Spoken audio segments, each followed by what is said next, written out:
ឆ្នាំ2026ខាងនេះនឹងមានរឿងអ្វីកើតឡើងខ្លះនៅលើពិភពលោកទាំងអស់នេះគឺជាការទស្សន៍ទាយទុកមុនរបស់លោកយាយបាបាវ៉ាន់កាមុននឹងគាត់ស្លាប់ទៅការទស្សន៍ទាយដំបូងគេរបស់លោកយាយបាបាវ៉ាន់កាក្នុងឆ្នាំ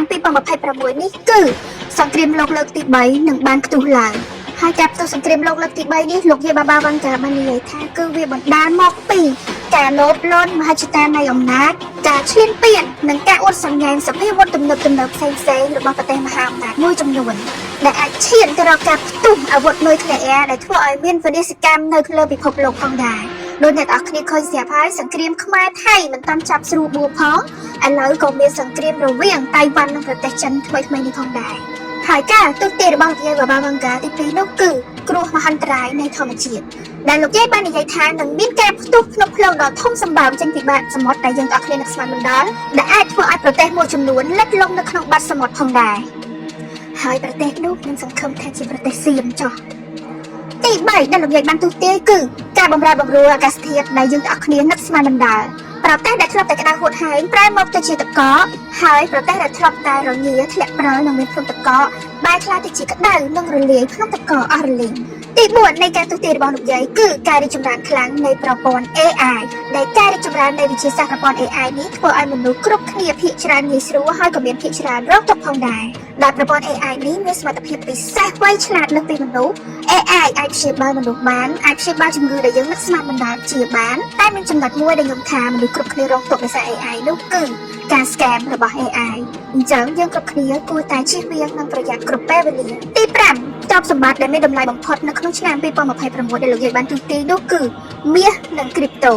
ហើយមាសនិងគ្រីបតូនេះផងដែរលោកយាយបាននិយាយថាមនុស្សដែលធ្លាប់តែនៅចំណុច0អាចឈានទៅដល់ចំណុចកំពូលក្នុងមួយប្រព្រឹត្តផ្នែកចំណែកឯមនុស្សដែលធ្លាប់តែមានកប់កំពូលក៏អាចធ្លាក់មកដល់បាតផងដែរអញ្ចឹងយើងទាំងអស់គ្នាគួរតែប្រយ័ត្នហើយក្នុងចំណុចនេះផងដែរលោកយាយបាបាវ៉ាន់កាបានបន្ថែមថាមនុស្សកុំឲ្យមើលងាយមនុស្សហើយទ្រព្យសម្បត្តិដែលរឹតតែមានតម្លៃជាងមាសនិងគ្រីបតូនោះគឺភាពស្មោះត្រង់និងក្តីស្រឡាញ់លោកយាយបាបាវ៉ាន់កានិយាយថាក្នុងឆ្នាំ2026នេះសម្បូរទៅដោយមនុស្សខ្លាំងៗគឺមនុស្ស fake នឹងឯងទាំងអស់គ្នាអញ្ចឹងបើយើងទាំងអស់គ្នាមានភាពបរិសុទ្ធស្មោះត្រង់នៅក្នុងខ្លួនក៏ជាទ្រព្យសម្បត្តិដែលមានតម្លៃផងដែរអញ្ចឹងបានចិញ្ចឹមក្រាស់សក់ក្រាស់ស្អាតដោយអ្នកសម្រេចរឿងបកប្រែរឿងដែរទេកុំភ្លេចស្រោមអេឡាហ្វាបណ្ដុះចិញ្ចឹមនិងសក់ពូកែលេខ1តំណែងដំណង inbox មកឡើយនេះបានណាជាផលិតផលចេញពី Clinic ស្បែកក្បាលប្រទេសអូស្ត្រាលីដែលនេះខ្ញុំប្រាប់តអស់រយៈពេល6ឆ្នាំមកហើយតែម្នាក់មួយទៅមិនសាក់មិនដឹងតោះមកស្ដាប់រឿងយើងតហើយទី7រត់តែពិសេសទាំងអស់គ្នាលោកយាយបាបាវ៉ាន់កាបាននិយាយថានឹងមានតំណែងដំណងរវាងមនុស្សក្រៅភពមកភពផែនដីរបស់យើង